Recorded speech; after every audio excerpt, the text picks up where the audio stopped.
Bismillahirrahmanirrahim. Assalamualaikum warahmatullahi taala wabarakatuh. Tahniah kepada semua peserta-peserta program Keluarga Membaca 2022. Jadi hari ini saya akan menunjukkan bagaimana kaedah ataupun tata cara untuk para peserta semua mengisi borang ataupun rekod bahan bacaan, jadual bacaan harian dan juga rekod aktiviti. Bersama kita beri tumpuan kepada video ini. Terima kasih. Okey, pertama sekali saya akan tunjukkan bagaimana untuk mengisi rekod bahan bacaan. Jadi sebelum tuan-puan membaca, pastikan tuan-puan tahu macam mana cara untuk merekod bahan bacaan. Kerana di sinilah markah akan diambil kira berdasarkan kepada rekod bahan bacaan dan juga rekod bacaan harian. Jadi pertama sekali kita ada rekod bahan bacaan, borang rekod bahan bacaan yang dibekalkan kepada semua peserta-peserta keluarga membaca. Saya akan tunjukkan contoh, okey. Bersama-sama kita ini ada contoh sebuah buku iaitu yang bertajuk Resepi Kejayaan untuk Remaja. Jika tengok kepada borang, pertama sekali isi kepada keterangan diri, nama peserta, isi kod keluarga. Pastikan tuan-puan semua peserta dah ada kod keluarga. Satu keluarga ada satu kod keluarga. Sebagai contoh, N01K01, keluargaku keluarga membaca 2022. Jadi seterusnya, bilangan bahan bacaan, maklumat bahan bacaan hendaklah diisi. Bilangan bahan bacaan, jika buku tersebut adalah buku yang mula-mula sekali tuan-puan baca, jadi seperti buku ini contohnya adalah buku yang pertama. Jadi tulis bilangan bahan yang dibaca adalah 1. Tajuk bahan bacaan, isikan. Resepi kejayaan, tajuknya isikan. Jenis bahan bacaan, kalau buku, tikkan dekat buku. Jika e-buku dibaca dalam internet, e-buku atau bahan elektronik, e-buku tulis elektronik, tik elektronik. Jika majalah, pilih majalah. Jika surat khabar, pilih surat khabar. Jika lain-lain, tuan-puan nyatakan bahan apakah ia. Dan tuliskan nama pengarang dan bilangan muka surat. Kita boleh tengok berapa muka surat ada dalam buku tersebut. Katalah ada 100 muka surat, maka kita tulis 100 muka surat. Tahun terbit dan bilangan edisi jika ada. Jika tak ada, kosongkan. Dan tuliskan maklumat penerbit dan sumber bahan diperolehi. Sama ada dibeli atau pinjam atau hadiah atau lain-lain. Jika dibaca daripada laman web, maka hendaklah diisi URL www. Kat mana dia punya URL tersebut. Okey, ini tadi buku yang pertama, sekarang kita masuk buku yang kedua. Jika buku tersebut adalah buku yang kedua, maka kita tandakan buku itu buku nombor 2. Okey, bilangan bahan dibaca adalah nombor 2. Okey, pilih buku dan sebagainya seperti yang maklumat yang tertera di maklumat buku tersebut. Seterusnya, buku yang ketiga, kita akan tulis buku yang ketiga. Okey. Saya rasa jelas dari segi maklumat, isikan sahaja. Ini senang. Dan contohnya kita ambil lagi bahan bacaan majalah pun sama juga. Kita tulis bahan bacaan yang dibaca adalah bahan yang keempat. Kalau ia tu bahan yang keempat, kalau yang ke-10, tulis yang ke-10. Tuliskan tajuknya dan semua nyatakan berapakah bahan bilangan muka surat semua hendaklah kita isi. Okey, seterusnya saya akan tunjukkan jadual bacaan harian. Jadual bacaan harian ini ia hendaklah tally dengan rekod bacaan tadi. Di mana jadual bacaan harian ini kita nak tahu buku dan rekod bacaan itu sudah berapa kali dibaca oleh peserta-peserta. Okey, sebagai contoh kita ambil jadual bacaan harian ini boleh diisi banyak kali. Sebuah buku, contohnya buku 1. Mungkin hari ini kita isi buku 1 kita baca. Kita berhenti baca buku 1, esok kita baca buku 3. Boleh isi buku 3. Lepas tu lusa ataupun tarikh lain kita baca lagi buku nombor 1 balik sebab kita tak habis baca, kita boleh isi balik. Jadi rekod jadual bacaan harian ini boleh diisi banyak kali sehingga kita habis baca buku tersebut. Sebagai contohnya bilangan bahan dibaca tadi dekat buku rekod tadi kita tulis nombor 1, maka bilangan bahan dibaca nombor 1 lah kita tulis. Dia kena tally ataupun kena sama dengan buku yang nombor 1 tadi. Tajuk bukunya Resepi Kejayaan untuk Remaja dan tarikh kita baca. Jadi kalau tuan-puan baca pada 1/6, tulis tarikhnya 1/6 2022. Masa mula baca tu naklah tulis ikut jam. Kalau tuan-puan baca pukul 8.30 pagi, boleh tuliskan 8.30 pagi. Seperti contoh ni 8.30 malam sehingga 9.30 malam. Tuliskan waktu kita membaca. Lepas tu bilangan muka surat. Okey.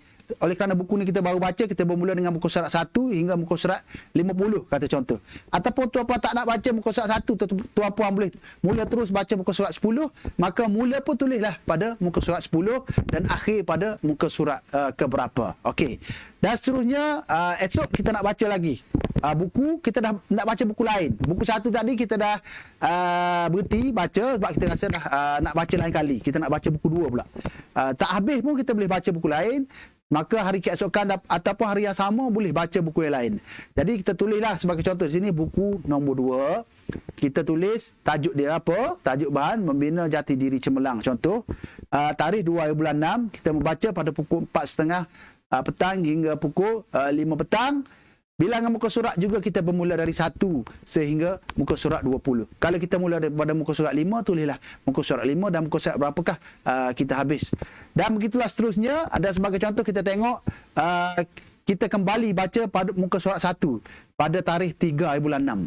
3/6 kita nak baca buku 1 lagi. Boleh.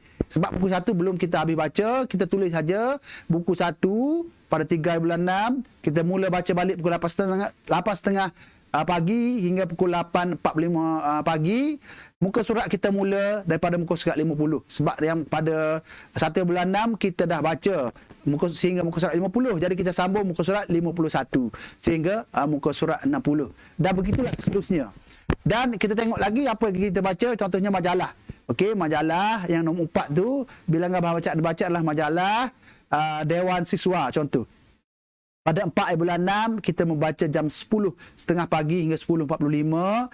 Bilangan muka surat kita baca muka surat 10 hingga muka surat 12 kita tamat. Ini contohnya kita baca majalah, kita tak baca keseluruhannya. Mungkin kita baca artikel-artikel ataupun berita-berita sahaja terdapat dalam majalah tu. Kita tulis saja muka surat yang kita baca. InsyaAllah. Begitu juga kalau kita dengar maklumat-maklumat lain yang kita ambil dalam internet pun sama, kita saja hanya perlu rujuk kepada rekod bahan bacaan tadi dan kita kena talikan ataupun kita kena rujuk untuk tulis semula dalam jadual bacaan harian. InsyaAllah. Saya rasa itu dua rekod bahan bacaan dan juga jadual bacaan harian yang perlu diisi oleh peserta-peserta. Setiap peserta. Okey, perlu diisi oleh setiap peserta secara individu. Perlu isi. Borang ini. Setiap individu perlu isi. Okey. Dalam satu keluarga ada 5 ahli keluarga, maka kelima-lima lah individu dalam rumah tersebut perlu mempunyai rekod bahan bacaan dan juga jadual bacaan harian. InsyaAllah. Dan seterusnya, saya akan tunjukkan satu lagi rekod aktiviti. Bagaimana untuk direkod. Rekod aktiviti ini boleh diisi secara satu keluarga. Kerana kita merujuk kepada satu keluarga. Aktiviti galakan membaca dalam keluarga. Okey, sebagai contoh, inilah borangnya. Tuliskan kod keluarga yang diberikan oleh urus dia. Okey, seterusnya tulislah aktiviti-aktiviti yang dijalankan. Okey, contohnya pada 25/6 tuan-puan telah menyertai Bicara Maya @PPAK, di mana program talian yang dianjurkan oleh perpustakaan. Okey, melalui Facebook. Jadi peserta, siapakah peserta yang menyertai? Semua ahli keluarga tengok program tersebut.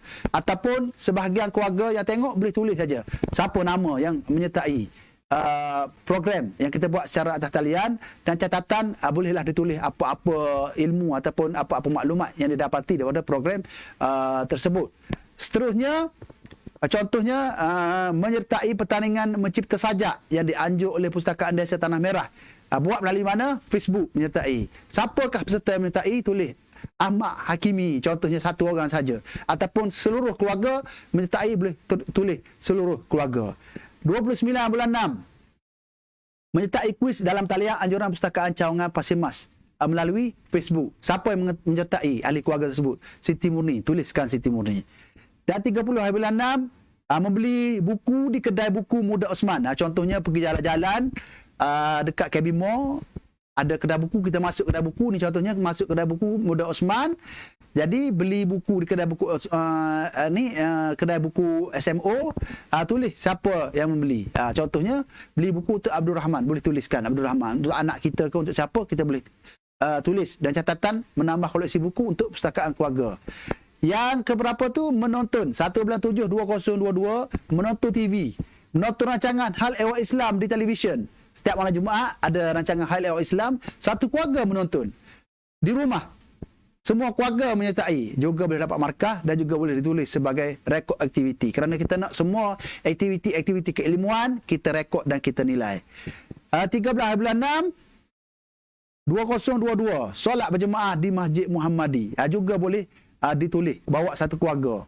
Okey, semua ahli keluarga boleh ditulis. Begitu juga kalau pergi ke masjid dengar orang ceramah, dengar ceramah agama, juga kita boleh tulis, kita bawa siapa yang pergi, sebab kita nak semua yang mencari ilmu, maklumat boleh diisikan.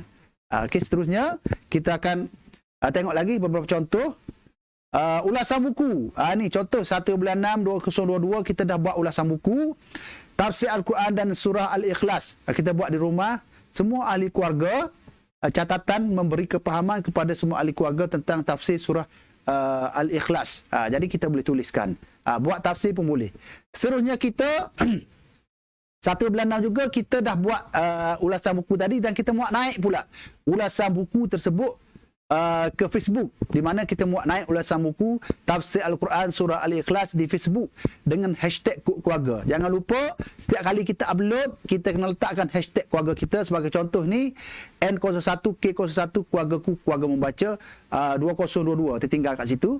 Jadi pastikan bila kita muat naik, kita kena hashtagkan kod keluarga kita, di mana kita masukkan Facebook. Okey, siapa peserta, siapakah yang menyertai, sama ada keluarga ataupun siapa, kita boleh masukkan dekat kita punya borang rekod aktiviti kita. Seterusnya pada 7 hari bulan 6, berkunjung ke perpustakaan bersama semua ahli keluarga. Pergi ke mana lokasi? Perpustakaan Desa Bunuk Susu contohnya. Jadi peserta semua ahli keluarga. Rekodkan semua pergerakan-pergerakan yang dilaksanakan oleh keluarga membaca, peserta keluarga membaca, rekodkan di dalam rekod aktiviti. Seterusnya, berkongsi gambar dan cerita, berkunjung ke perpustakaan bersama keluarga di dalam Facebook dengan hashtag keluarga, N01K01 keluargaku, keluarga membaca. Muat naik dekat Facebook. Siapa yang muat naik? Abdul Rahman. Okey, contoh. Seterusnya, satu keluarga menonton YouTube bertajuk Penciptaan Langit dan Bumi di channel Runa Haji Khail. Contoh, URL http://youtube.com/wash. Okey, jadi boleh masukkan URL tersebut dan isikan di dalam rekod aktiviti kita. Seterusnya, membawa ahli keluarga ke Masjid Muhammadi bagi mendengar kuliah bertajuk Mukjizat Rasulullah yang disampaikan oleh Ustaz Abdullah. Okey, tuliskan lokasi Masjid Muhammadi, peserta 3 orang. 3 orang. Kalau ada 5, contohnya pergi 3 orang saja, tuliskan 3 orang. Jadi itulah antara contoh rekod aktiviti yang perlu tuan-puan rekodkan di dalam borang ini, yang mana setiap daripada aktiviti-aktiviti yang puan buat, yang tuan-puan buat, yang tuan-puan rekodkan, yang tuan-puan upload dalam internet, upload dalam Facebook, jadi semuanya akan dikira sebagai markah yang akan dinilai oleh juri-juri kita, insya-Allah.